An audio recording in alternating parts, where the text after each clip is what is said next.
दोस्तों, the knowledge pull channel में आपका हार्दिक स्वागत है। दोस्तों, आज हम सुनेंगे एटॉमिक हैबिट्स, अच्छी आदतें बनाने और बुरी आदतों को छोड़ने का एक आसान और सिद्ध तरीका। लेखक जेम्स क्लियर द्वारा आदत निर्माण पर 2018 में प्रकाशित एक स्व सहायता पुस्तक है। इस पुस्तक को अधिकांश आलोचकों से प्रशंसा मिली, जबकि कुछ ने इसके दावों की कड़ी निंदा की। प्रकाशन के बाद के वर्षों में ये पाठकों के बीच अत्यधिक लोकप्रिय हो गई। फरवरी 2024 तक इसकी लगभग 2 करोड़ प्रतियां बिक चुकी थीं और ये 260 हफ्तों यानी लगभग 5 वर्षों तक न्यूयॉर्क टाइम्स की बेस्ट सेलर सूची में शीर्ष पर रही। आप अपना प्रतिभाव कमेंट बॉक्स में जरूर बताएं और हां, हमारे चैनल को लाइक, शेयर और सब्सक्राइब जरूर से करें। अध्याय 1। हम सब अपनी जिंदगी में बड़े बदलाव चाहते हैं, लेकिन अक्सर हम ये भूल जाते हैं कि बड़ा परिवर्तन हमेशा छोटे कदमों से शुरू होता है। यही इस अध्याय का सबसे गहरा संदेश है। शुरुआत में छोटे सुधार दिखाई नहीं देते, इसलिए हम उन्हें नजरअंदाज कर देते हैं। लेकिन अगर रोज सिर्फ 1% सुधार किया जाए तो 1 साल बाद वही छोटा सुधार हमें 37 गुना बेहतर बना देता है। दूसरी तरफ रोज 1% भी गिरावट हो तो समय के साथ जीवन और खराब होता चला जाता है। इसलिए हमारी असली ताकत बड़े काम करने में नहीं, बल्कि छोटे कामों को रोज जारी रखने में है। कई बार हम मेहनत करते हैं, लेकिन नतीजे नजर नहीं आते और हम सोचते हैं कि शायद हम गलत कर रहे हैं। पर ऐसा नहीं है। सफलता हमेशा तुरंत दिखाई नहीं देती। जैसे बर्फ पर पड़ा एक घन तब पिघलना शुरू होता है जब तापमान 0 से नीचे से ऊपर आता है, लेकिन असली बदलाव अंदर पहले से चल रहा होता है, बस हमें दिखता नहीं। उसी तरह हमारी आदतें भी अंदर बदलाव लाती रहती हैं और एक दिन अचानक परिणाम बड़े रूप में सामने आते हैं। जिंदगी में सबसे बड़ी गलती ये होती है कि लोग शुरुआत में परिणाम न देखकर हार मान लेते हैं, जबकि सच्चाई यह है कि प्रगति हमेशा जमा कर चलती है और फिर एक पल ऐसा आता है जब बदलाव साफ दिखाई देता है। यही वो स्तर है जहां ज्यादातर लोग पहुंचने से पहले रुक जाते हैं। इस अध्याय का सार यही है कि अगर आप अपनी आदतों में छोटे छोटे सुधार लगातार करते रहेंगे तो भविष्य में ये सुधार मिलकर बड़ी परिणाम पैदा करेंगे। आज की छोटी मेहनत बेकार नहीं जाती, वो कल की बड़ी सफलता की ओर बढ़ती है। इसलिए बदलाव की शुरुआत छोटी से छोटी आदत से करें और उसे नियमित रखें। आपकी जिंदगी उन सपनों से नहीं बदलती जो आपने सोचे हैं, बल्कि उन आदतों से बदलती है जो आप रोज निभाते हैं। अध्याय 2। इस अध्याय में लेखक एक बेहद महत्वपूर्ण बात बताते हैं। हमारी आदतें सिर्फ हमारे काम को नहीं बदलती, बल्कि हमारी पहचान को भी बदलती हैं। और असली जीवन परिवर्तन तब होता है जब हम सिर्फ ये नहीं बदलते कि हम क्या करते हैं, बल्कि ये बदलते हैं कि हम खुद को कैसा व्यक्ति मानते हैं। ज्यादातर लोग आदतें बनाने में इसलिए असफल होते हैं क्योंकि वो सिर्फ लक्ष्य पर ध्यान देते हैं। वे सोचते हैं मुझे वजन कम करना है, मुझे ज्यादा पढ़ना है, मुझे पैसे बचाने हैं, लेकिन वे ये नहीं सोचते कि उन्हें किस प्रकार का व्यक्ति बनना है। परिणाम पर फोकस करने से बदलाव थोड़े समय के लिए होता है, लेकिन पहचान पर फोकस करने से बदलाव हमेशा के लिए होता है। अगर आप सिर्फ लक्ष्य के आधार पर खुद को बदलने की कोशिश करेंगे तो मुश्किल आने पर आप रुक जाएंगे, लेकिन अगर आप पहचान को बदलते हैं यानी खुद को एक नए तरीके से देखना शुरू करते हैं तो आदत अपने आप मजबूत होती जाती है। उदाहरण के लिए, अगर आप अपने दिमाग में खुद को जिम जाने वाला इंसान मानते हैं तो एक्सरसाइज आपकी पहचान बन जाएगी। अगर आप खुद को रीडर मानते हैं तो किताब पढ़ना आपके लिए सामान्य काम बन जाएगा। जब आदत पहचान में बदल जाती है तब उसे निभाना मुश्किल नहीं लगता, बल्कि उसे ना निभाना अजीब लगता है। हर छोटी आदत आपकी नई पहचान के लिए एक वोट होती है। जब आप रोज 5 मिनट पढ़ते हैं तो आप अपनी पहचान को वोट देते हैं कि हाँ, मैं पढ़ने वाला व्यक्ति हूँ। जब आप रोज सिर्फ 10 मिनट चलने जाते हैं तो आप ये साबित करते हैं कि मैं अपनी सेहत की परवाह करने वाला इंसान हूँ। ये वोट धीरे धीरे मजबूत होती है और समय के साथ आपका विश्वास एक नई हकीकत बन जाता है। इस अध्याय का संदेश साफ है। यदि आप अपनी जिंदगी बदलना चाहते हैं तो शुरुआत पहचान से करें। खुद से पूछें, मैं किस तरह का व्यक्ति बनना चाहता हूं, और फिर रोज ऐसी आदतें निभाएं जो उस व्यक्ति को सच साबित करें। जब आप अपनी पहचान बदल लेते हैं तो आपकी आदतें बदल जाती हैं, और जब आदतें बदल जाती हैं तो पूरी जिंदगी बदल जाती है। अध्याय 3। इस अध्याय में लेखक बताते हैं कि आदत कोई जादू नहीं, बल्कि एक प्रक्रिया है। हर आदत 4 चरणों में बनती है: संकेत, लालसा, प्रतिक्रिया और इनाम। अगर हम इन चारों को समझ लेते हैं तो हम नई आदतों को बनाना भी सीख जाते हैं और बुरी आदतों को तोड़ना भी। सबसे पहले आता है संकेत, यानी कोई चीज जो आपके दिमाग को याद दिलाती है कि कुछ करना है। फिर आती है लालसा, यानी वो इच्छा जो आपको काम करने के लिए प्रेरित करती है। इसके बाद आती है प्रतिक्रिया, यानी वो काम जो आप करते हैं। और अंत में आता है इनाम, जो दिमाग को बताता है कि ये आदत फायदेमंद है और इसे दोहराना चाहिए। अगर इनाम अच्छा लगता है तो आदत मजबूत होती जाती है। अगर इनाम न मिले या असुविधा हो तो आदत धीरे धीरे खत्म हो जाती है। यही कारण है कि जब हम फोन देखते हैं तो नोटिफिकेशन संकेत होता है, सोशल मीडिया पर स्क्रॉल करना प्रतिक्रिया और मनोरंजन या डोपामिन इनाम। इसलिए आदत आसानी से नहीं छूटती। अच्छी आदतें बनाने के लिए हमें इन्हीं 4 चरणों का उपयोग करना होता है। संकेत को स्पष्ट बनाओ, आदत को आकर्षक बनाओ, काम को आसान बनाओ और इनाम को संतोषजनक बनाओ। बुरी आदतों को छोड़ने के लिए इसका उल्टा किया जाता है। संकेत को छुपा दो, आदत को अनाकर्षक बना दो, उसे कठिन बना दो और उसका इनाम कम या नकारात्मक बना दो। मूल बात यह है कि हम आदतों को बदलने की कोशिश ऊपर से नहीं, भीतर से करते हैं। ताकत इच्छा शक्ति में नहीं, डिजाइन में होती है। अगर सिस्टम अच्छा हो तो आदतें बिना संघर्ष के चलती रहती हैं। इस अध्याय का सबसे गहरा संदेश यही है कि आदतें तभी टिकती हैं जब वे दिमाग के लिए समझ में आने वाली और इनाम देने वाली हों। जब हम अपनी जिंदगी में ऐसे माहौल, ऐसे संकेत और ऐसे इनाम बनाते हैं जो अच्छे व्यवहार का समर्थन करते हैं, तब आदतें बोझ नहीं रहती, वे हमारी जिंदगी का हिस्सा बन जाती हैं। अध्याय 4। इस अध्याय में लेखक एक दिलचस्प कहानी से शुरुआत करते हैं। एक नर्स थी जिसने एक मरीज को देखा और तुरंत महसूस किया कि कुछ ठीक नहीं है। बिना टेस्ट और रिपोर्ट के उसने बस चेहरे के हाव भाव, सांस की चाल और शरीर की हलचल देखकर समझ लिया कि खतरा है।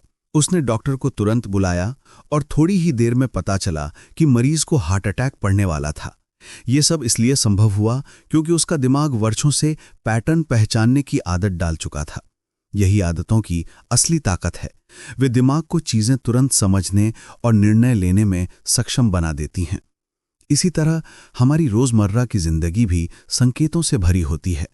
हमारा दिमाग आदतों की मदद से काम आसान करता है ताकि हमें बार बार सोचने या फैसला करने की जरूरत न पड़े। समस्या तब होती है जब ये संकेत हमें गलत दिशा में ले जाते हैं। इसलिए अच्छी आदतें बनाने का पहला और सबसे महत्वपूर्ण नियम है, उसे स्पष्ट बनाओ। जब तक संकेत साफ नहीं होता, आदत शुरू ही नहीं होती। अगर आप पढ़ाई करना चाहते हैं लेकिन किताबें बिखरी हैं, तो आपका दिमाग संकेत पकड़ नहीं पाएगा। अगर आप एक्सरसाइज करना चाहते हैं लेकिन जूते ही दिखते नहीं, तो आदत शुरू करना मुश्किल होगा। इसके विपरीत, अगर आप गिटार सीखना चाहते हैं और गिटार कमरे के बीच में दिखे, तो आपके दिमाग को संकेत रोज मिलेगा। हम काम ना इसलिए नहीं करते क्योंकि हम आलसी हैं, बल्कि इसलिए नहीं करते क्योंकि संकेत हमारे सामने नहीं होते। इस अध्याय का सार यह है, माहौल आदतों से ज्यादा ताकतवर होता है। हम वही करते हैं जो सामने दिखता है। इसलिए अपनी अच्छी आदतों को सामने लाओ और बुरी आदतों के संकेतों को छुपाओ। आदतों की लड़ाई इच्छा शक्ति से नहीं, माहौल से जीती जाती है। जो चीज जितनी दिखेगी उतनी दोहराई जाएगी और जो नजर नहीं आएगी वो धीरे धीरे खत्म हो जाएगी। अध्याय 5। इस अध्याय में लेखक बताते हैं कि नई आदत शुरू करने का सबसे आसान और प्रभावी तरीका है इम्प्लीमेंटेशन इंटेंशन, यानी पहले से तय कर लेना कि आप किसी आदत को कब और कहां करेंगे। ज्यादातर लोग सिर्फ ये सोचते हैं कि वे शुरुआत करेंगे, लेकिन शुरुआत कब और कहां ये तय नहीं होता। इसलिए आदतें अधूरी रह जाती हैं। दिमाग को स्पष्ट निर्देश चाहिए और जब समय और स्थान तय होता है तो आदत शुरू करना बहुत आसान हो जाता है। लेखक एक सरल फॉर्मूला देते हैं, मैं ये काम इस समय इस स्थान पर करूंगा। जैसे मैं हर सुबह 7 बजे अपने कमरे में 10 मिनट एक्सरसाइज करूंगा। जब योजना साफ होती है तो दिमाग टालमटोल नहीं करता। इसके बाद आता है दूसरा शक्तिशाली तरीका, हैबिट स्टैकिंग, यानी नई आदत को किसी मौजूदा आदत के साथ जोड़ देना। हमारा दिमाग पहले से मौजूद रूटीन पर चलना पसंद करता है। इसलिए अगर नई आदत किसी पुरानी आदत के बाद जोड़ दी जाए तो उसे निभाना आसान हो जाता है। फॉर्मूला है, जब मैं पुरानी आदत कर लूंगा तब मैं नई आदत करूंगा। जैसे दांत ब्रश करने के बाद 5 मिनट ध्यान, या चाय बनाने के बाद 10 मिनट पढ़ाई। इस तरीके से नई आदत रूटीन का हिस्सा बन जाती है। बहुत लोग सोचते हैं कि मोटिवेशन आदत बनाता है, लेकिन असली सच ये है कि स्पष्ट योजना आदत बनाती है। चाहे आप कितने भी प्रेरित हों, अगर आपके पास साफ समय और जगह तय नहीं है तो आदत लंबे समय तक नहीं टिकती। लेकिन अगर हर दिन आपका दिमाग जानता है कि आगे क्या होना है, तो आदत आसानी से दोहराई जाती है। इस अध्याय का संदेश स्पष्ट है, आदतें इच्छा से नहीं, व्यवस्था से बनती हैं। जितनी स्पष्ट योजना होगी, सफलता उतनी तेज होगी।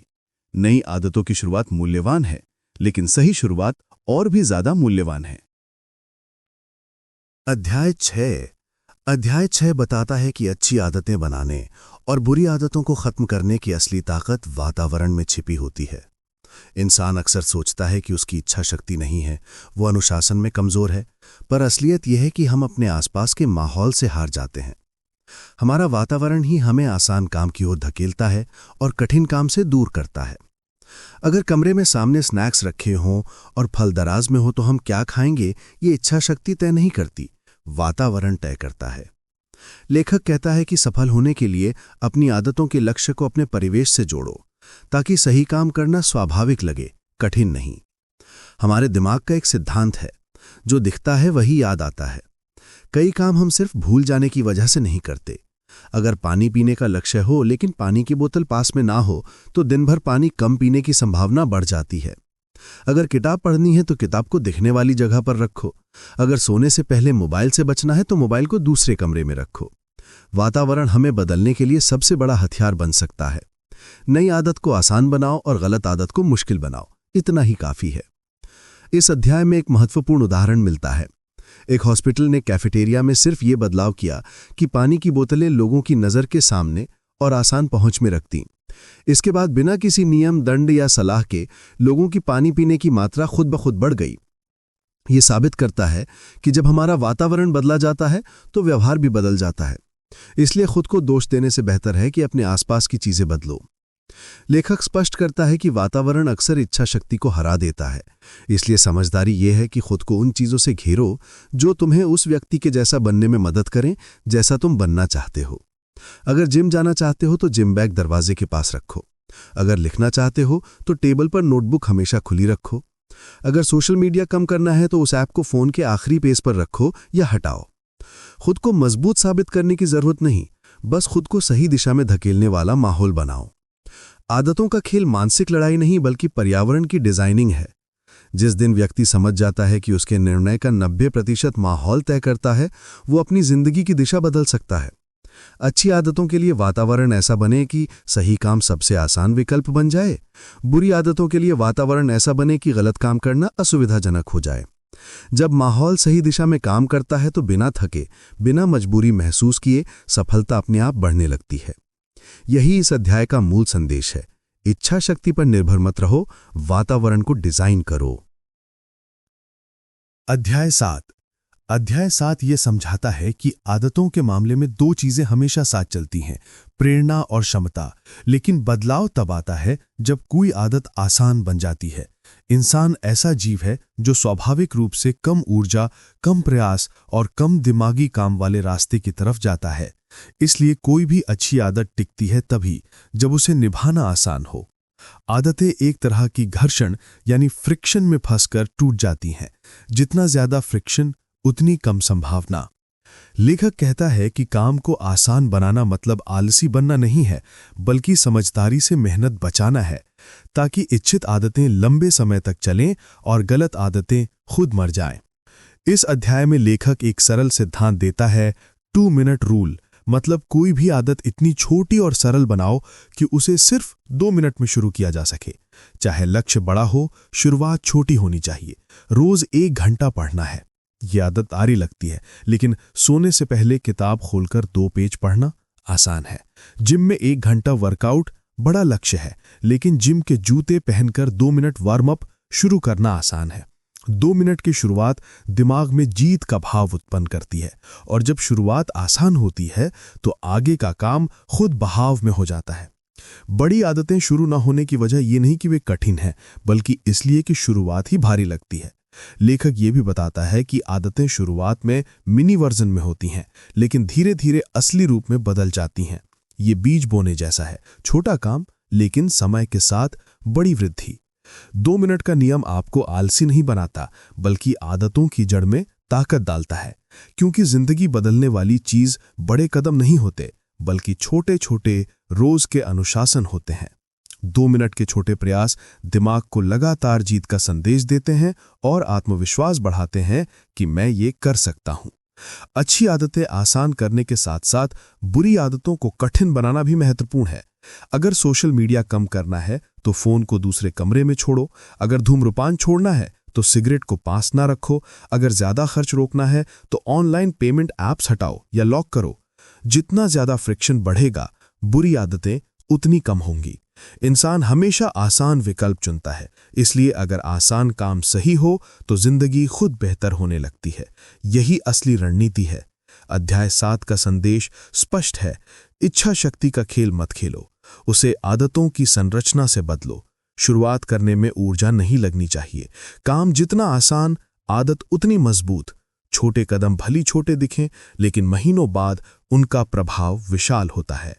सही आदतें छोटे पर सरल बनाकर शुरू करो और नियमितता को जीतने दो।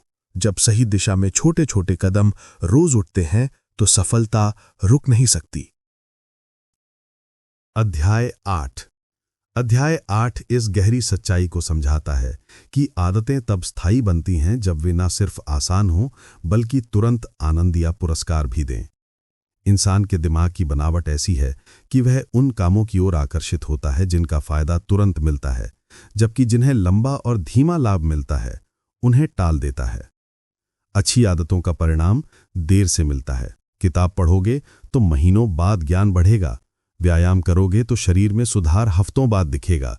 इसके विपरीत बुरी आदतों का इनाम तुरंत मिलता है। जंक फूड खाने का स्वाद तुरंत अच्छा लगता है, सोशल मीडिया पकड़ते ही मजा आता है। इसी वजह से दिमाग अच्छी आदतों को टालता है और बुरी आदतों को मजबूती देता है। लेखक बताता है कि आदतें बनाने का रहस्य यह है कि अच्छी आदतों में तुरंत आनंद जोड़ो और बुरी आदतों में तुरंत दर्द जोड़ो, क्योंकि दिमाग वही दोहराता है जहां से उसे इनाम मिला हो। अगर पढ़ाई के साथ खुद को एक छोटा रिवॉर्ड दो, व्यायाम के बाद अपनी पसंद की कोई चीज करो, पैसे बचाने पर कैलेंडर पर टिक मार्क लगाओ, तो दिमाग इन कामों को याद रखता है और दोहराता है। इंसान पुरस्कृत होने की लालसा से चलता है, पर महान बनने की इच्छा से नहीं। ये अध्याय इस बात को बिल्कुल स्पष्ट करता है। लेखक एक मजबूत उपाय बताता है, हैबिट ट्रैकिंग, यानी आदतों को ट्रैक करना। जो आदतें हम कागज, कैलेंडर या ऐप पर चिह्नित करते हैं, उन्हें छोड़ना मुश्किल हो जाता है, क्योंकि हम खुद को लगातार जीतते हुए देखना पसंद करते हैं। एक दिन छोड़ जाए तो मायूस होते हैं, 2 दिन छोड़ना नहीं चाहते। ये दृश्य प्रगति दिमाग को उपलब्धि की खुशी देती है, और यही खुशी आगे आदतों को जारी रखने की ताकत बनती है। खुद को ये साबित करने की भावना मजबूत होती है कि मैं ये कर सकता हूं। अध्याय 8 एक और शक्तिशाली तकनीक सिखाता है, अकाउंटेबिलिटी पार्टनर, यानी कोई ऐसा व्यक्ति जिसे बताओ कि तुम कौन सी आदत बना रहे हो और वह तुम्हारी प्रगति पर नजर रखे। जब हम जानते हैं कि कोई हमें देख रहा है या हमसे रिपोर्ट मांग सकता है, तो हम अधिक अनुशासित हो जाते हैं। गलती छुपाई जा सकती है, लेकिन किसी को बता दी जाए तो सुधारना पड़ता है। सामाजिक जिम्मेदारी आत्म अनुशासन को मजबूत बनाती है। अध्याय का सबसे सुंदर संदेश यह है कि महान आदतें खुद कठिन नहीं होती, उन्हें निभाने के लिए मिलने वाले इनाम की समय सीमा कठिन होती है। इसलिए हमें जीवन में तुरंत मिलने वाले सुख को अपने पक्ष में मोड़ना चाहिए। अच्छी आदतों में खुशियां जोड़नी है और बुरी आदतों में रुकावटें। जब दिमाग महसूस करता है कि सही रास्ते में आनंद है, तो आदतें मेहनत नहीं बल्कि खुशी बन जाती हैं, और वही खुशी धीरे धीरे जिंदगी बदल देती है। अध्याय 9 हमारी आदतों को एक और गहरे स्तर पर समझाता है कि आदत सिर्फ बार बार किए गए कार्यों का परिणाम नहीं है, बल्कि पहचान का प्रतिबिंब है। लोग अक्सर आदतें इसलिए छोड़ देते हैं क्योंकि वो उसे एक कार्य की तरह देखते हैं, ना कि अपनी पहचान का हिस्सा। जब आदत पहचान बन जाती है, तब उसे निभाना संघर्ष नहीं लगता, बल्कि स्वाभाविक बन जाता है। उदाहरण के लिए, अगर कोई कहता है कि मैं धूम्रपान छोड़ने की कोशिश कर रहा हूं, तो वो अभी भी खुद को धूम्रपान करने वाला व्यक्ति मान रहा है। लेकिन जब कोई कहता है कि मैं स्मोकर नहीं हूं, तो उसके भीतर पहचान बदल गई। पहचान बदलते ही निर्णय अपने आप बदल जाते हैं। लेखक बताता है कि हर आदत एक वोट की तरह होती है। जब हम सही आदत अपनाते हैं, तो हम अपने बेहतर स्वरूप के लिए वोट डालते हैं। कोई बड़ा बदलाव एक दिन में नहीं होता, मगर रोज के छोटे छोटे वोट पूरी जिंदगी का परिणाम बदल देते हैं। जब कोई रोज 10 मिनट लिखता है, तो वो सिर्फ लिखना नहीं कर रहा, वो लेखक बनने के लिए वोट डाल रहा है। जब कोई हर दिन ध्यान करता है, तो वो सिर्फ ध्यान नहीं कर रहा, वो शांति, फोकस और भावनात्मक संतुलन पाने वाले व्यक्ति का निर्माण कर रहा है। आदत कार्य नहीं, चरित्र निर्माण होती है। अध्याय 9 इस बात पर जोर देता है कि हमें बदलाव की यात्रा को उल्टा सोचो। दुनिया के ज्यादातर लोग कहते हैं, लक्ष्य तय करो, योजना बनाओ और फिर आदतें अपनाओ। लेकिन लेखक कहता है, पहले ये तय करो कि तुम किस तरह का व्यक्ति बनना चाहते हो, फिर उस पहचान के अनुरूप आदतें बनाओ। पहचान परिवर्तन अंदर से बाहर की प्रक्रिया है। परिणाम पीछा नहीं करना पड़ता, वे स्वयं प्रकट होते हैं। पहचान वो इंजन है जो आदतों को स्थायी बनाता है। लेखक एक सरल लेकिन शक्तिशाली चित्रण देता है। बर्फ का टुकड़ा 0 डिग्री पर भी नहीं पिघलता, 1 पर भी नहीं, 2 पर भी नहीं। लेकिन जैसे ही तापमान 1 डिग्री और बढ़कर 3 पर पहुंचता है, बर्फ अचानक पिघलने लगती है। इसका मतलब ये नहीं कि पहले की गर्मी बेकार गई थी। वो सब कुछ तैयारी थी, बस परिणाम थोड़ा देर से दिखा। आदतों का भी यही सिद्धांत है। शुरुआत में कोई बदलाव दिखाई नहीं देता, लेकिन इसका मतलब ये नहीं कि कुछ हो नहीं रहा। पहचान धीरे धीरे ढल रही होती है और एक दिन सब स्पष्ट हो जाता है। इस अध्याय का गहरा संदेश है कि हमें अपनी आदतों के बाहर परिणाम नहीं तलाशने चाहिए, बल्कि अंदर उस व्यक्ति को ढूंढना चाहिए जिसमें हम बदलना चाहते हैं। पहचान स्पष्ट हो तो रास्ता स्पष्ट होता है।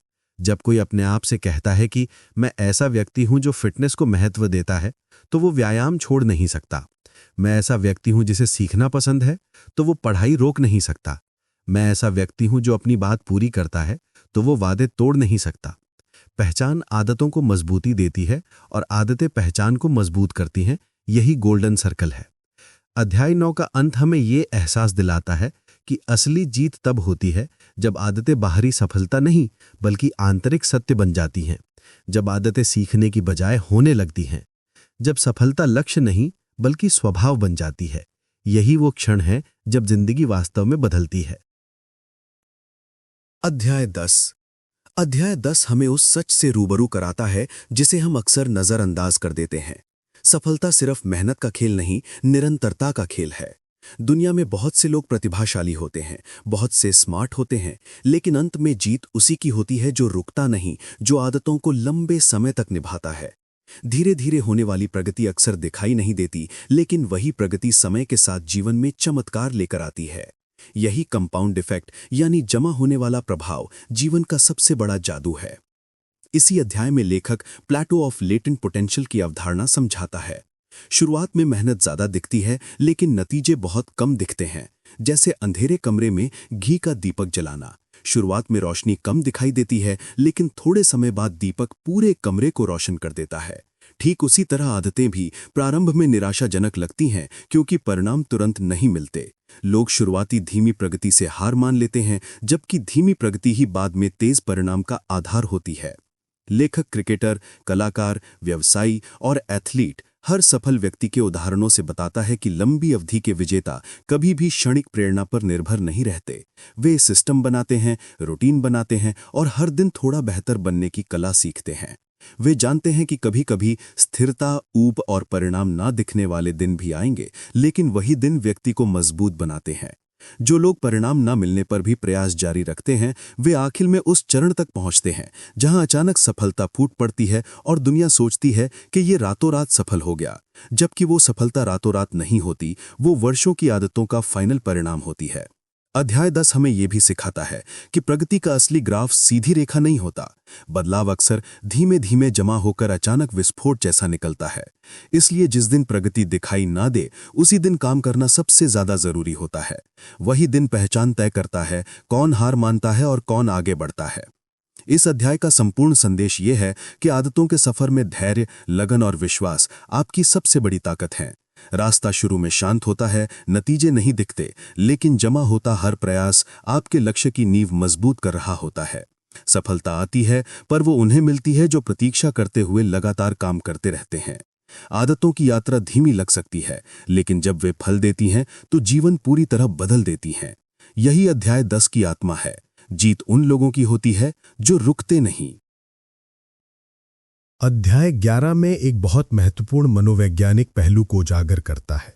हर आदत जीवन के दो चेहरे रखती है, तुरंत की संतुष्टि और लंबे समय का परिणाम। और इन दोनों के बीच संघर्ष में ही आदतें जीतती या हार जाती हैं। हमारा दिमाग हमेशा तुरंत मिलने वाले लाभ की ओर खिंचता है, जबकि वास्तविक सफलता भविष्य के लाभ में छिपी होती है। यही विरोधाभास जीवन बदलने की सबसे बड़ी चुनौती है। लेखक समझाता है कि क्यों लोग कठिन आदतें लंबे समय तक नहीं निभा पाते, क्योंकि शुरुआत के दिनों में फायदे दिखाई नहीं देते, जबकि दर्द, मेहनत और त्याग तुरंत महसूस होता है। जिम के पहले दिन शरीर में बदलाव नहीं आता, अभ्यास के पहले दिन कौशल नहीं सुधरता, पढ़ाई के शुरुआती दिनों में परिणाम नहीं दिखते, लेकिन अगर मेहनत जारी रहे तो और मेहनत करने की क्षमता बढ़ने लगती है। जब आदतें खुद हमारा चरित्र बन जाती हैं, तब संघर्ष समाप्त होने लगता है। अध्याय 11 में इस महत्वपूर्ण सत्य पर जोर दिया गया है कि सर्वश्रेष्ठ लोग लक्ष्य के बजाय सिस्टम पर भरोसा करते हैं। लक्ष्य भविष्य की चीज है, पर सिस्टम आज का काम है। लक्ष्य इच्छा शक्ति मांगते हैं, लेकिन सिस्टम स्वचालन बनाते हैं।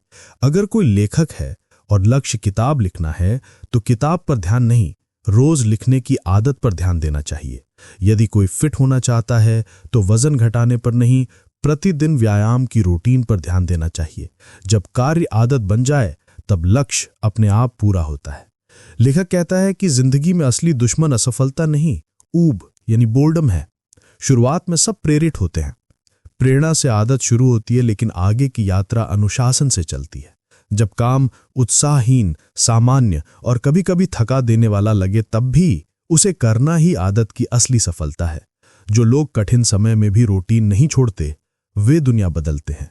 प्रेरणा हर बार नहीं मिलेगी, लेकिन सिस्टम आपको चलते रखेगा। अध्याय 11 का सबसे गहरा संदेश यह है कि आदतें व्यक्तिगत शक्ति का निर्माण करती हैं।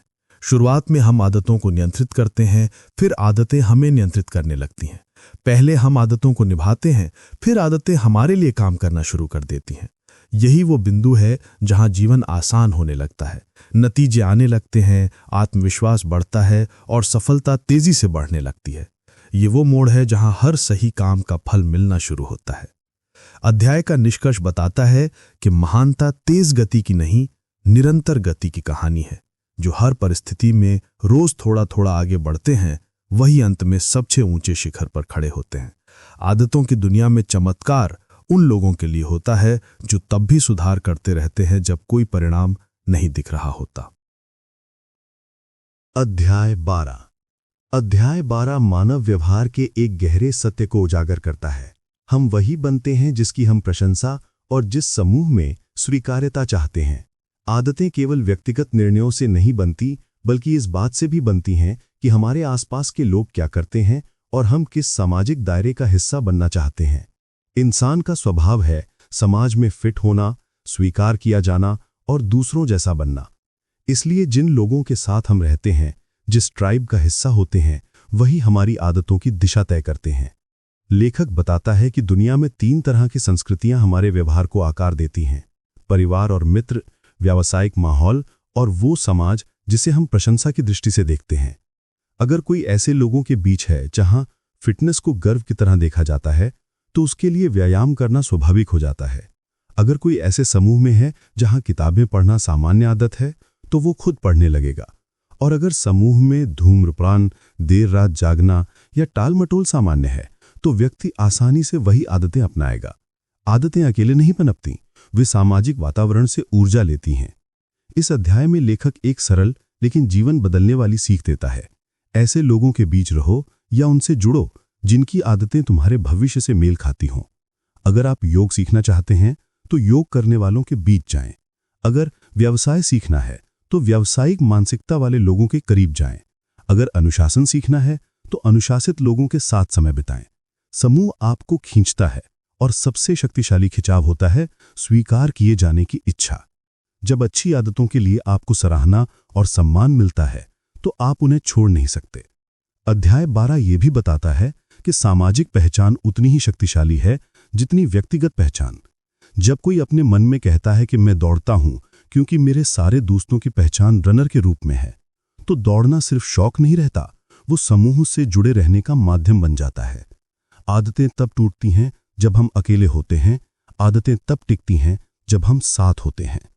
अध्याय आगे बताता है कि मानव मन संघर्ष तब करता है जब निजी इच्छा और समूह की स्वीकृति टकराती हैं, और अक्सर समूह जीत जाता है। इसलिए बुद्धिमानी ये नहीं कि ताकतवर इच्छा शक्ति विकसित की जाए, बल्कि ये कि ऐसा सामाजिक माहौल बनाया जाए जहां अच्छी आदतों को सम्मान मिले। जब सही आदतें सामाजिक रूप से पुरस्कृत होती हैं तो व्यक्ति उन्हें खुशी और गर्व के साथ निभाता है। अध्याय 12 का अंतिम संदेश बेहद गहरा है। सबसे तेज बदलाव तब होता है जब आप उस समूह से जुड़ते हैं जहां वो व्यवहार आपकी पहचान बन जाता है। आदत तब टिकती है जब वो समुदाय का हिस्सा बन जाती है, मान्यता का कारण बन जाती है, गर्व का स्रोत बन जाती है। सफलता अकेले नहीं होती, वो उस माहौल का परिणाम है जिसमें हम खुद को रखते हैं। सही लोगों के बीच जाना सही आदतों की सबसे बड़ी चाबी है। अध्याय 13 उस मनोवैज्ञानिक सत्य पर गहराई से प्रकाश डालता है कि हर आदत के पीछे लालसा यानी क्रेविंग होती है, और लालसा का जन्म संकेतों यानी क्यूज से होता है। इंसान अक्सर काम इसलिए नहीं छोड़ता कि उसकी इच्छा शक्ति कमजोर है, बल्कि इसलिए कि वो पूरे समय ऐसी परिस्थितियों में रहता है जो उसे गलत आदतों की याद दिलाती रहती हैं। सफलता का रहस्य इच्छा शक्ति में नहीं, बल्कि संकेतों को नियंत्रित करने में है। लेखक बताता है कि हमारा दिमाग संकेत देखकर तुरंत अनुमान लगाता है, ये काम आसान है या कठिन, मजेदार है या उबाऊ, सुखद है या कष्टदायी। ये अनुमान ही आगे की इच्छा पैदा करता है। जैसे फोन की नोटिफिकेशन आती है तो उत्सुकता पैदा होती है, टीवी रिमोट नजर आता है तो देखने का मन करता है, जंक फूड सामने होता है तो खाने की क्रेविंग बढ़ती है। मतलब आदतें ट्रिगर पर निर्भर है, और जब संकेत बदलते हैं व्यवहार बदलने लगता है। अध्याय 13 में एक बेहद शक्तिशाली रणनीति बताई गई है, एनवायरनमेंट डिजाइन, यानी अपने वातावरण को इस तरह बदलना कि अच्छी आदतें सहज हो जाएं और बुरी आदतें दूर हों। किताब पढ़नी है तो उसे तकिए के पास रखो, मोबाइल दूर रखो। जंक फूड छोड़ना है तो उसे घर पर मत रखो, फल और हेल्दी स्नैक्स दिखाई देने वाली जगह रखो। पढ़ाई करनी है तो पढ़ने की जगह को आकर्षक बनाओ। दिमाग वही करता है जो सामने हो। इंसान नेचर से नहीं, वातावरण से सबसे ज्यादा प्रभावित होता है। लेखक समझाता है कि लोग असफल इसलिए नहीं होते कि वो गलत हैं, बल्कि इसलिए कि वो गलत माहौल में सही आदत लाना चाहते हैं। अगर फोन, टीवी और सोशल मीडिया और नकारात्मक संगति हर समय पास हो तो आदतों पर नियंत्रण कितना भी मजबूत हो, अंत में टूट जाएगा। लेकिन अगर वातावरण ऐसा हो जहां ध्यान भटकाने वाली चीजें कम हो और सही संकेत हमेशा आसपास हो, तो सफलता बिना संघर्ष के मिलने लगती है। यह अध्याय ये भी बताता है कि अच्छा माहौल एक बार नहीं, बार बार डिजाइन करना पड़ता है। आदतें उतनी ही मजबूत होती हैं जितनी बार हम अपने वातावरण को सही बनाते हैं। जो लोग बार बार वातावरण को सही करते हैं वो खुद पर निर्भर नहीं रहते, बल्कि व्यवस्था पर निर्भर रहते हैं। ये प्रणाली व्यक्ति को सुरक्षित रखती है। अध्याय का मुख्य संदेश ये है, वातावरण इच्छा शक्ति से ज्यादा शक्तिशाली है। इच्छा बदल सकती है, प्रेरणा घट सकती है, लेकिन वातावरण हमेशा अपना प्रभाव डालता है। इसलिए अगर आप अपना जीवन बदलना चाहते हैं तो पहले अपना माहौल बदलें। सही माहौल सही इच्छाएं जगाता है और सही इच्छाएं सही आदतों का जन्म देती हैं। अध्याय 13 ये स्पष्ट करता है कि जीवन बदलना कभी जटिल नहीं रहा, बस संकेत बदलिए, वातावरण बदलिए और आदतें अपने आप बदल जाएंगी। जो व्यक्ति अपने माहौल को नियंत्रित करना सीख लेता है वो अपने भविष्य को नियंत्रित करता है। अध्याय 14 इस गहरी सच्चाई को उजागर करता है कि आदतें उतनी ही महत्वपूर्ण हैं जितनी कि हमारा पहचान बोध। इंसान वही करने में सबसे अधिक सक्षम होता है जिसमें वो आत्मविश्वास और कौशल दोनों महसूस करता है। लेकिन जैसे जैसे आदतें दोहराई जाती हैं, वे आसान होती हैं, और जैसे जैसे आसान होती हैं, हमारा विश्वास बढ़ता है। विश्वास सिर्फ एक भावना नहीं, बल्कि व्यवहार को आगे बढ़ाने वाला इंजन है। लेखक कहता है कि सफल लोग प्रतिभाशाली नहीं होते, वे बस ऐसी परिस्थितियां बनाते हैं जिसमें असफल होना मुश्किल और सफल होना आसान हो जाता है। ये अध्याय बताता है कि हर आदत के पीछे पहचान का सबूत होता है। जब आप एक बार व्यायाम करते हैं, आप फिट नहीं बनते, लेकिन आपका दिमाग ये रिकॉर्ड कर लेता है कि मैं वो इंसान हूं जो व्यायाम करता है। जब आप एक दिन लिखते हैं, आप लेखक नहीं बन जाते, लेकिन दिमाग मान लेता है कि मैं लिखने वाला व्यक्ति हूं। छोटी गतिविधियां पहचान बदलती हैं और पहचान व्यवहार बदलती है। अध्याय 14 ये समझाता है कि हर बार जब आप अच्छा निर्णय लेते हैं, आप अपनी नई पहचान को वोट देते हैं। हर बार जब आप आलसी आदत तोड़ते हैं, पुरानी पहचान की पकड़ कमजोर होती है। जीवन का परिवर्तन बड़े कार्यों से नहीं, बल्कि छोटे छोटे वोटों से होता है जो रोज खुद के पक्ष में डाले जाते हैं। ये अध्याय ये भी बताता है कि आदतें तभी स्थायी बनती हैं जब हम उन्हें अपनी पहचान का हिस्सा बनाते हैं। कोई व्यक्ति जो कहता है कि मैं धूम्रपान छोड़ने की कोशिश कर रहा हूं, और दूसरा व्यक्ति जो कहता है कि मैं स्मोकर नहीं हूं, इन दोनों में जमीन आसमान का फर्क है। पहला व्यक्ति लड़ रहा है, दूसरा बदल चुका है। पहचान शब्दों में नहीं, विश्वासों में होती है। अध्याय 14 का मूल संदेश गहरा लेकिन सरल है। आदतों में महारत अभ्यास से नहीं, पहचान से आती है। जब आप खुद को सही व्यक्ति के रूप में देखने लगते हैं, तो वो व्यवहार स्वाभाविक, आसान और स्थायी बन जाता है। कोई संघर्ष नहीं, कोई मजबूरी नहीं, क्योंकि तब आदत काम नहीं, बल्कि आपका स्वभाव बन जाती है। इस अध्याय के अंत में लेखक पाठक को इस दिशा में सोचने के लिए प्रेरित करता है। आप किस प्रकार का परिणाम नहीं चाहते, बल्कि किस प्रकार का व्यक्ति बनना चाहते हैं। जब लक्ष्य व्यक्ति पर केंद्रित होता है, परिणाम अपने आप बनने लगते हैं। जीवन उसी दिशा में जाता है जिस दिशा में पहचान जाती है। आदतें शायद परिवर्तन का साधन है, लेकिन पहचान परिवर्तन का गंतव्य है। अध्याय 15 मानव व्यवहार की सबसे गहरी सच्चाइयों में से एक का खुलासा करता है। जब कोई आदत आनंददायक होती है, तो दिमाग उसे दोहराने के लिए मजबूर होता है। हमारा मस्तिष्क कभी भी उस काम को दोहराने में देर नहीं लगाता जिसे उसने पहले सुख के साथ जोड़ा हो। इसलिए अच्छी आदतें बनाए रखना तब आसान हो जाता है जब उनमें संतोष, मजा और इनाम महसूस होने लगे। इस अध्याय में लेखक समझाता है कि आदतें सिर्फ उपयोगी होने से नहीं टिकती, वे तब टिकती हैं जब वे तुरंत संतुष्टि देती हैं। समस्या यह है कि अधिकांश अच्छी आदतें लंबे समय के बाद फायदा देती हैं, जैसे फिटनेस, बचत, पढ़ाई, कौशल। इनका इनाम धीरे मिलता है। दूसरी तरफ बुरी आदतें तुरंत मजा देती हैं, जैसे सोशल मीडिया, जंक फूड, आलस्य, धूम्रपान। बुरी आदतें तुरंत खुशी और बाद में नुकसान देती हैं। अच्छी आदतें बाद में फायदा लेकिन तुरंत मेहनत देती हैं। यही संघर्ष पूरा जीवन चलाता है। लेखक बताता है कि इस समस्या का समाधान प्रेरणा या इच्छा शक्ति नहीं है, बल्कि अच्छी आदतों को आनंद से जोड़ने की कला है। आदत मुश्किल हो तो भी दिमाग को छोटा सा इनाम मिलना चाहिए ताकि वो उस व्यवहार को दोहराने के लिए तैयार रहे। अगर आप वर्कआउट करते समय अपना पसंदीदा म्यूजिक सुनते हैं, पढ़ाई के बाद खुद को एक छोटी सी ट्रीट देते हैं या बचत करने पर खुद की तारीफ महसूस करते हैं, तो दिमाग उसे बार बार करने को उत्साहित होता है। अध्याय 15 में हैबिट ट्रैकिंग का सिद्धांत भी महत्वपूर्ण स्थान रखता है। जब आप कैलेंडर में क्रॉस लगाते हैं, ऐप में प्रोग्रेस बढ़ती देखी जाती है या अपनी ग्रोथ का रिकॉर्ड दिखाई देता है, तो भीतर खुशी और गर्व पैदा होता है। यह इनाम गधे छोटा हो, पर दिमाग को वही चाहिए। आदत ट्रैक करने से हम प्रगति महसूस करते हैं और प्रगति हमेशा संतोष देती है। संतोष आदत को मजबूत बनाता है। अध्याय में लेखक एक और तकनीक, डोंट ब्रेक द चेन, को साझा करता है। मतलब आदत एक बार शुरू हो जाए तो उसे टूटने ना दें। अगर एक दिन चूक भी जाए तो अगले दिन जरूर करें, क्योंकि सबसे ज्यादा खतरा हारने में नहीं बल्कि रुकने में होता है। एक बार रुकने के बाद आदत को फिर से पकड़ना कठिन हो जाता है। इसलिए लक्ष्य परफेक्ट होना नहीं बल्कि लगातार बने रहना है। अध्याय ये भी समझाता है कि जीवन को बदलने के लिए बड़े इनाम की आवश्यकता नहीं होती। दिमाग छोटे छोटे आनंद पर भी प्रतिक्रिया करता है। तारीफ, प्रोग्रेस, उपलब्धि की भावना, आगे बढ़ने की खुशी। आदतें वही टिकती हैं जिनमें हमें भावनात्मक जीत महसूस होती है। जीत छोटी हो सकती है, लेकिन दिमाग के लिए शक्तिशाली होती है। अध्याय 15 हमें यह संदेश देता है कि अच्छी आदतें संघर्ष नहीं, आनंद का स्रोत बन सकती हैं। जब हम सही व्यवहार को खुशी से जोड़ना सीख जाते हैं, तब आदतें सिर्फ जिम्मेदारी नहीं रहती, वे चाहत बन जाती हैं। वहां से असली परिवर्तन शुरू होता है, जहां मेहनत कम और संतोष ज्यादा महसूस होने लगता है। अध्याय 16 आदतों की यात्रा के एक ऐसे मोड़ पर रोशनी डालता है जहां बहुत से लोग हार मान लेते हैं।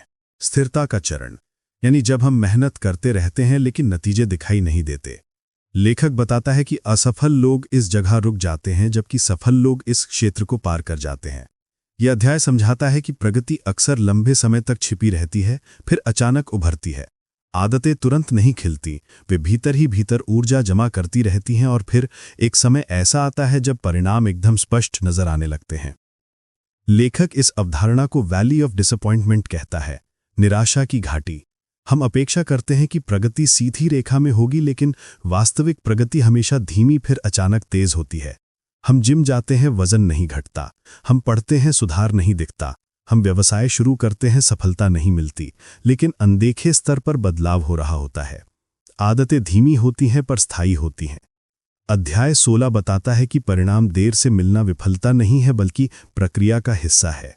एक बर्फ का टुकड़ा तब तक पिघलता नहीं दिखता जब तक तापमान 0 से 1 डिग्री ऊपर ना पहुंच जाए, पर इसका मतलब ये नहीं कि उससे पहले कोई बदलाव नहीं हो रहा था। हर क्षण तापमान बढ़ रहा था, सीमा बस पार नहीं हुई थी। आदतें भी ठीक ऐसा ही करती हैं। सही प्रयास सही समय पर अचानक विस्फोट में बदल जाता है। यह अध्याय यह भी सिखाता है कि असली विजेता लक्ष्य धारक नहीं, बल्कि प्रणाली धारक होते हैं। लक्ष्य सिर्फ परिणाम है, लेकिन प्रणाली वो तरीका है जो परिणाम लाती है। यदि ध्यान नतीजों पर लगा रहे तो धीमी प्रगति आपको तोड़ सकती है, लेकिन अगर ध्यान प्रक्रिया पर लगा रहे तो आप बिना परिणाम दिखे भी आगे बढ़ते रहते हैं। प्रक्रिया पर भरोसा ही घाटी को पार करवाता है। लेखक आगे बताता है कि आदतों से परेशान लोग आमतौर पर वहां छोड़ देते हैं जहां सुधार शुरू होने वाला होता है। वे दरवाजे के ठीक पहले मुड़ जाते हैं। वे सफलता की दहलीज छोड़कर चले जाते हैं क्योंकि उन्हें पता ही नहीं होता कि वे कितने नजदीक थे। इसीलिए सबसे बड़ी कुंजी है धैर्य और निरंतरता। बिना प्रदर्शन दिखे भी चलते रहना, क्योंकि असली परिवर्तन अटूट नियमितता में छिपा है। अध्याय 16 का मुख्य संदेश बेहद शक्तिशाली है। जादू कदमों में नहीं, दोहराव में है। वो व्यक्ति जो अपनी प्रणाली को निभाता रहता है, अंततः उस जगह पहुंच जाता है जहां बाकी लोग हार मानकर जा चुके होते हैं। और सच्चाई ये है कि सफलता प्रतिभा का परिणाम नहीं, बल्कि हार न मानने के परिणाम की पराकाष्ठा है। यह अध्याय पाठक को यह विश्वास देता है कि यदि आप सही दिशा में चल रहे हैं और निरंतर बने हुए हैं, तो परिणाम अवश्य दिखाई देंगे, शायद देर से, लेकिन बड़ी ताकत के साथ। आदतें मायूसी में नहीं टूटती, वो मायूसी पार करने पर चमकती हैं। कोई भी महान परिवर्तन धीरे धीरे होता है और फिर अचानक दिखाई देता है। अध्याय 17 इस महत्वपूर्ण सच्चाई पर केंद्रित है कि श्रेष्ठ प्रदर्शन हमेशा संतुलन में पैदा होता है, बहुत आसान नहीं और बहुत कठिन नहीं। मनुष्य तब सबसे तेजी से सीखता और आगे बढ़ता है जब वो चुनौती के किनारे पर होता है, जहां काम थोड़ा कठिन हो लेकिन असंभव ना हो। लेखक इस विचार को गोल्डीलॉक्स रूल के नाम से समझाता है, बिल्कुल वही स्तर जहां कार्य रोचक भी हो और उपलब्धि भी महसूस हो। यह अध्याय बताता है कि इंसान तब तक मेहनत करता है जब तक उसे संतोष मिलता रहता है। अगर काम बहुत आसान हो जाए तो उबाऊ लगने लगता है, अगर काम बहुत कठिन हो जाए तो निराशा पैदा होती है। आदतें तभी लंबे समय तक चलती हैं जब उनमें हल्की चुनौती और हल्का आनंद दोनों बने रहें। यहीं से सफलता की लय जन्म लेती है। लेखक बताता है कि अच्छा प्रदर्शन 3 परतों में चलता है। पहले, काम इतना परिचित हो कि डर न लगे। दूसरे, इतना नया हो कि दिमाग उत्साहित रहे। तीसरे, सुधार दिखाई दे ताकि प्रेरणा बनी रहे। व्यक्ति जब इस क्षेत्र में रहता है तो उसके भीतर ग्रोथ के साथ हैप्पीनेस मिलती है। वही स्थिति किसी आदत को जुनून, कौशल और महारत तक ले जाती है। लेकिन अध्याय 17 यही नहीं रुकता। ये उस सबसे बड़ी चुनौती की बात करता है जो हर सफल व्यक्ति को सामना करनी पड़ती है, ऊब यानी कि बोर्डम। संघर्ष में हारना आसान होता है, लेकिन आराम में जीतना और भी कठिन। अधिकांश लोग इसलिए नहीं रुकते कि चीजें कठिन हो गईं, वे इसलिए रुकते हैं क्योंकि चीजें एक जैसी और उबाऊ हो जाती हैं। शुरुआत में नई आदतें रोमांच देती हैं, लेकिन कुछ समय बाद वो सामान्य लगने लगती हैं। वहीं लोग रुक जाते हैं। लेखक कहता है कि असली चैंपियन प्रतिभा से नहीं, बल्कि उबाऊ लगने पर भी जारी रहने की क्षमता से बनते हैं। औसत लोग प्रेरणा आने का इंतजार करते हैं, सफल लोग प्रेरणा हो या ना हो काम करते रहते हैं। वे इस बिंदु पर अभ्यास करने में सक्षम होते हैं जहां बाकी लोग छोड़ देते हैं। प्रेरणा महत्वपूर्ण है, लेकिन अनुशासन उससे बड़ा है।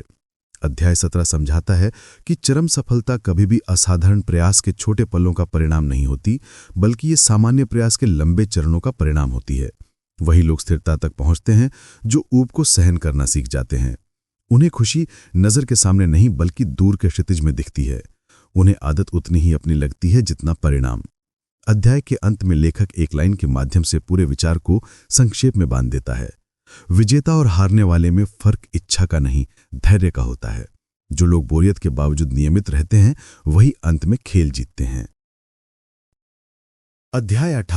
अध्याय 18 आदतों और सफलता के सफर में एक बेहद महत्वपूर्ण और अक्सर अनदेखे पहलू को सामने रखता है। आत्म मूल्यांकन यानी कि सेल्फ रिफ्लेक्शन। इंसान केवल अभ्यास करने से ही नहीं, बल्कि अपने प्रदर्शन को देखने और समझने से भी बेहतर बनता है। ये अध्याय बताता है कि आदतें सिर्फ दोहराने से नहीं, बल्कि सुधारने से महान बनती हैं। और सुधार तभी होता है जब हम खुद को ईमानदारी से देखने की हिम्मत करते हैं। आदतें कभी-कभी अपना उद्देश्य पूरा करने के बजाय उल्टा असर दिखाने लगती हैं। काम करना महत्वपूर्ण है, लेकिन ये देखना कि काम कैसे किया जा रहा है, उससे भी ज्यादा महत्वपूर्ण है। इस अध्याय के मुताबिक समय समय पर हम सभी को रुककर खुद से पूछना चाहिए, क्या मेरी आदतें मुझे आगे बढ़ा रही हैं, या मैं बस रूटीन में फंसा हुआ हूं? क्या मेरी प्रणाली परिणाम बना रही है, या मैं बिना दिशा के मेहनत कर रहा हूं? अध्याय 18 बताता है कि आत्म मूल्यांकन का मतलब खुद को जज करना नहीं है। इसका मतलब खुद को समझना है, गलतियों को सीखने के मौके के रूप में देखना है। सुधार वही लोग करते हैं जो ये स्वीकार करने में साहसी होते हैं कि उन्हें सुधार की जरूरत है। यही सच विनम्रता और विकास को जोड़ता है। अध्याय आगे एक महत्वपूर्ण विचार प्रस्तुत करता है। छोटे सुधार बड़े बदलाव की शुरुआत होते हैं। जब आप नियमित रूप से अपनी प्रगति की समीक्षा करते हैं, साप्ताहिक, मासिक या वार्षिक, आप स्पष्ट रूप से देख पाते हैं कि आप कहां बेहतर हो रहे हैं और कहां रुक गए हैं। ये स्पष्टता आगे का रास्ता दिखाती है। आत्ममूल्यांकन भविष्य को मुश्किल नहीं बनाता, बल्कि स्पष्ट बनाता है। लेकिन इससे भी बड़ा खतरा ये अध्याय इंगित करता है, अहंकार।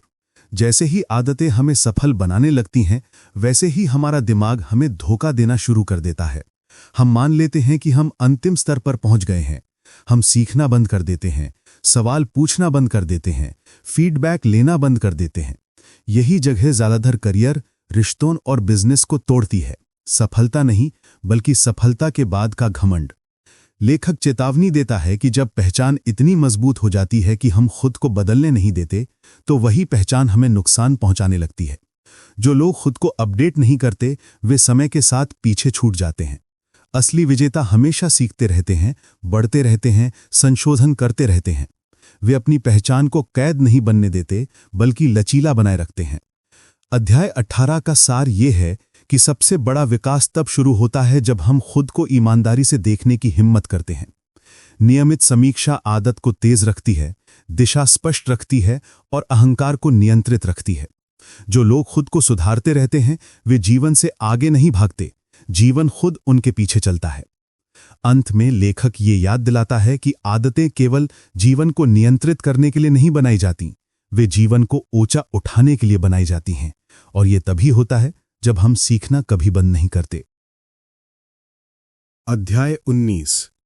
अध्याय 19 इस विचार पर केंद्रित है कि सफलता उन लोगों को मिलती है जो असफलता से बच नहीं जाते, बल्कि उसे दिशा देने वाला कंपास बना लेते हैं।